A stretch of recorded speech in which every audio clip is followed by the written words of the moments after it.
আবারও স্বাগতম জানিয়ে আপনাদেরকে নতুন এক ভিডিও টিউটোরিয়াল নিয়ে চলে আসছি আপনাদের সামনে। তো আমরা আজকের এই ভিডিও টিউটোরিয়ালটা হচ্ছে গিয়া আমরা কীরকম আপনারা ঘরে বসে একটা মোবাইল ফোন ব্যবহার করে আপনারা দেখতে পারবেন আপনার ভোটার আই কার্ডটা ডাউনলোড করে, বা আপনার এই ভোটার আই কার্ড যদি আপনারা কারেকশন করেন বা নতুন যদি নাম আপনি লাগিয়ে থাকেন, তাহলে আপনারা এই ভোটার আই কার্ডটা কীরকম ডাউনলোড করবেন আমি শুরু থেকে লাস্ট পর্যন্ত আপনাদেরকে এই প্রসেসগুলি দেখানোর চেষ্টা করব। আশা করি আপনারা খুব মনোযোগ সহকারে এই স্টেপগুলি আপনারা যদি অবলম্বন করেন, তাহলে আপনারা খুব সহজ হিসাবে এই কীরকম ভোটার আই কার্ডটা ডাউনলোড করতে হয় অনলাইনের মাধ্যমে আপনারা সহজে জানতে পারবেন। তাই আপনারা ভিডিও স্কিপ না করে শুরু থেকে লাস্ট পর্যন্ত দেখার অনুরোধ রইল। আপনারা আপনাদের মোবাইল ফোন যখন আপনারা হাতে নেবেন, তখন আপনারা এই জায়গা থেকে আপনারা গুগল ক্রোম ব্রাউজার রয়েছে, যেটা আপনারা খুব সচরাচর ব্যবহার করে থাকেন। যে ব্রাউজারটা আপনারা কীরকম এটা সার্চ করবেন, আপনারা এই নিউ ট্যাবের মধ্যে বা আপনারা গুগল ক্রোমে যখন চলে যাবেন তখন আপনারা এইরকম দেখতে পারবেন, বা আপনার সার্চের মধ্যে গুগল ক্রোম আপনারা ক্লিক করলে আপনারা এইরকম দেখতে পারবেন গুগল ক্রোমের একটা অফিসিয়াল সাইটটা এইরকম চলে আসছে।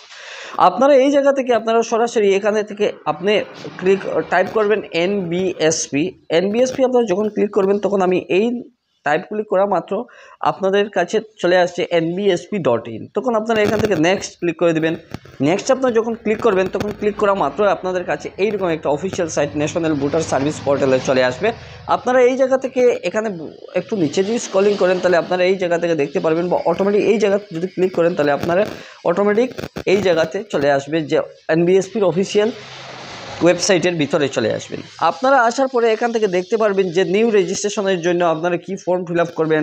তারপর আপনারা যে ফর্ম 6A যেটা রয়েছে আপনারা এইটা কোন উদ্দেশ্যে ফিল আপ করতে হয়, বা অবজেক্ট ফর পারপাসেস কি কোন কোন অভিযোগের জন্য আপনারা কোন ফর্মটা ফিল আপ করবেন, বা শিফটিংয়ের জন্য একটা রেসিডেন্ট বা কারেকশনের জন্য আপনারা কীরকম ফর্ম ফিল আপ করতে হয়, ফর্ম 8 নম্বর ফিল আপ করতে হয়। তারপর আধার কারেকশনের জন্য আপনি কীরকম 6B ফর্ম ফিল আপ করতে হয়। আপনারা একটু নিচের দিকে যদি চলে আসেন তাহলে আরও অনেকগুলো অপশন আপনারা এখান থেকে দেখে নিতে পারেন। যদি আপনাদের কোনো অসুবিধা হয় তাহলে আপনার নিচে টোল ফ্রি নম্বর রয়েছে, আপনার এই টোল ফ্রি নম্বর থেকে আপনারা কল করে আপনারা জানতে পারবেন আপনার মতামতটি। তারপর আপনি ইমেল করে নিতে পারেন যদি কোনো কলের রেসপন্স না হয়। আরও একটু নিচের দিকে যদি চলে আসি তাহলে আপনারা অনেকগুলি অপশন এই জায়গা থেকে দেখতে পারবেন। আরও একটু নিচে যদি চলে আসি তাহলে আপনারা এখান থেকে অনেকগুলি অপশন দেখতে পারবেন। এখান থেকে আপনি সোশ্যাল মিডিয়ার লিঙ্কগুলি আপনি এখান থেকে দেখতে পাচ্ছেন, যে এখানে দেখতে পাচ্ছেন এই গুগল ব্রাউজ.com, এখানে ফেসবুকের লিঙ্ক রয়েছে, এখানে ইনস্টাগ্রামের লিঙ্ক রয়েছে, এখানে টুইটারে রয়েছে, এখানে ইউটিউবে রয়েছে। আপনারা প্রত্যেকটি সাইট থেকে আপনারা নিজে থেকে দেখে নিতে পারেন। ঠিক আছে, আমার কাজটা হচ্ছে কি আজকে আমরা কীরকম ডাউনলোড করব। ডাউনলোড করার জন্য আরও একটু সার্ভিসের মধ্যে চলে আসবেন। সার্ভিসে চলে আসার পর আপনারা ট্র্যাক অ্যাপ্লিকেশন স্ট্যাটাস রয়েছে, আপনারা এই জায়গা থেকে দেখে নিতে পারেন। তারপর আপনারা এখান থেকে আপনাদের কীরকম এই জায়গা থেকে আমি আপনাদেরকে দেখানোর চেষ্টা করছি। আপনারা একটু ভালো হিসাবে যদি দেখেন তাহলে আপনারা এই জায়গা থেকে করে নিতে পারেন। আপনারা এইখান থেকে ইপিক ডাউনলোডে আপনারা যখন ক্লিক করবেন, ক্লিক করা মাত্র আপনাদের কাছে এইরকম চলে আসবে। আপনারা এই জায়গা থেকে করে নেবেন আপনার একটা রেজিস্টার মোবাইল নম্বর, যে মোবাইল নম্বর দিয়ে আপনি প্রথমে অ্যাপ্লাই করেছেন সেই অ্যাপ্লাই করা মোবাইল নম্বর আপনার এখানে পুট করে দিবেন। যদি না করেন আপনার এই ইমেল নম্বর আপনি এখানে করে দিবেন। যদি আপনার ইমেল না থাকে তাহলে আপনার যদি কোনো আই কার্ড নম্বর থাকে তাহলে আপনার ভোটার আই কার্ড রয়েছে কিন্তু আপনার গার্জেনের নেম বা আপনার নিজের ক্যান্ডিডেটের নেম, আপনার কেয়ার অফ কোনো কিছু বা ডেট অফ বার্থের কোনো প্রবলেম যদি হয়ে যায়, তাহলে যদি আপনি কারেকশন করে থাকেন তাহলে আপনার এই কারেকশন করা ভোটার আই কার্ডের নম্বরটি আপনি এখানে পুট করার পর আপনার এখান থেকে একটা পাসওয়ার্ড দিয়ে দেবে।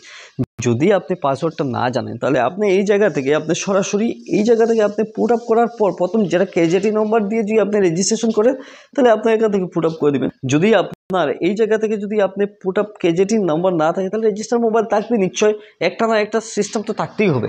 এই সিস্টেমটা আপনার ফিল আপ করার পর এই জায়গা থেকে আপনি ফরগেট পাসওয়ার্ডের মধ্যে ক্লিক করে দেবেন। ফরগেট পাসওয়ার্ডে আপনি যখন ক্লিক করবেন তখন আপনাদের কাছে অটোমেটিক একটা পাসওয়ার্ড চলে আসবে, অর্থাৎ আপনাকে একটা মোবাইলে SMS-এর মাধ্যমে একটা নোটিফিকেশন দিবে। সেই নোটিফিকেশনের কোডটা আপনি এখানে বসানোর পর আপনার এই নতুন একটা পাসওয়ার্ডের সিস্টেম চলে আসবে। এই সিস্টেমটা আপনার চলে আসার পর আপনার এখান থেকে নতুন একটা পাসওয়ার্ড তৈরি করবেন, এবং তৈরি করা মাত্র আপনাদের কাছে নতুন পাসওয়ার্ডটা ক্রিয়েট হয়ে যাবে। তারপর আপনারা যখন লগ ইন করবেন নতুন পাসওয়ার্ড দিয়ে আপনারা করে নিতে পারেন। আমি এই জায়গা থেকে আমি আপনাদেরকে দেখানোর চেষ্টা করছি যে আমরা কীরকম এই কাজগুলি করব। করার জন্য আমি প্রথমে আপনাদেরকে একটা রেজিস্টার মোবাইল নাম্বার আমি এখানে পুট আপ করে দিব। আমি আমার দিয়েছি আমার মোবাইল নাম্বারটা, ঠিক আছে। তারপর আমি এই জায়গা থেকে আমার পাসওয়ার্ডটা আমি পুট আপ করে দিচ্ছি। পুট আপ করার জন্য আমি দিয়ে দিব পাসওয়ার্ডটা। আমি এই জায়গার মধ্যে আমি পুট আপ করেছি। এই জায়গার মধ্যে আমি পুট আপ করবো পাসওয়ার্ডটা। পাসওয়ার্ড আমি পুট আপ করেছি, ঠিক আছে। এই জায়গা থেকে আমি দেওয়ার পর একটু নিচে চলে আসবো। আসার পর আমি ক্যাপচা কোডটা ফিল আপ করে দিব। ক্যাপচা কোড যার জন্য আমি এই জায়গা থেকে আমি এটা ফিল আপ করে দিচ্ছি। ফিল আপ করার জন্য D1N1XB না, D1N1 তারপর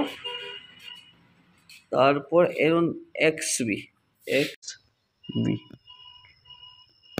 তারপর আমি এখান থেকে নেক্সটে ক্লিক করে দিচ্ছি। আমি নেক্সটে ক্লিক করে দিচ্ছি। ক্লিক করা মাত্র আমাকে বলছি ইনভ্যালিড ক্যাপচা কোড। আমি এই ক্যাপচা কোডটা ফিল আপ করার পর আমি এই জায়গা থেকে ভেরিফাই অ্যান্ড লগ ইন যখন করে দেবো তখন অটোমেটিক আমি দেখতে পারবো এই জায়গায় আমার কমপ্লিট হয়ে আমার যে আদার ভোটার আই কার্ড যে ডাউনলোড সাইটটা রয়েছে অটোমেটিক এই ডাউনলোড সাইটে নিয়ে যাবে। আপনারা এই প্রসেসটা যদি অবলম্বন করেন তাহলে আপনারা সহজে আপনাদের অ্যাপ্লাই করা ভোটার আই কার্ডের ডাউনলোডটা করে নিতে পারেন। যাই হোক, আশা করছি আপনারা খুব সহজে এই জিনিসটা বুঝতে পারছেন। আপনারা আপনার মোবাইল থেকে খুব সহজে এই কাজগুলি যদি করেন তাহলে আপনারা নিজের থেকে স্কিলই ডেভেলপ করতে পারবেন এবং আপনার নিজের থেকে অনেকগুলি কাজ শিখতে পারবেন। আমার এই ভিডিও দেখে আপনারা যদি একটু উপকারে আসে আপনার এই সম্পর্কে, তাহলে আপনারা এই চ্যানেলটি সাবস্ক্রাইব করে পাশে দেওয়া বেল আইকনটি বাজিয়ে দেবেন যাতে নতুন নতুন ভিডিওগুলি আপলোড করা মাত্র আপনাদের কাছে নোটিফিকেশন গিয়ে পৌঁছে। আশা করি বুঝতে পেরেছেন। আজকের জন্য এই ভিডিও টিউটোরিয়ালটা ডাউনলোড কীরকম করতে হয় আমি দেখিয়ে দিয়েছি। অন্য কোনো এক ভিডিওতে আমরা কীরকম শিফটিং বা কারেকশন আমরা করব আমরা নিয়ে আসবো নতুন এক ভিডিও টিউটোরিয়াল। ধন্যবাদ।